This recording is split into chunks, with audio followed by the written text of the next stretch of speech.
हा ब्रँड तयार केलेला आहे। तर आपल्याला कसं यूज करायचं आहे ते मी तुम्हाला सांगते।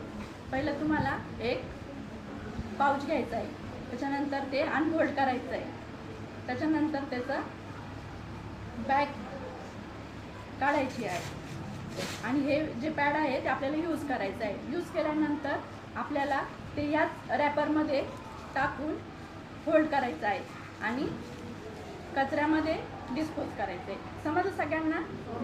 ठीक आहे।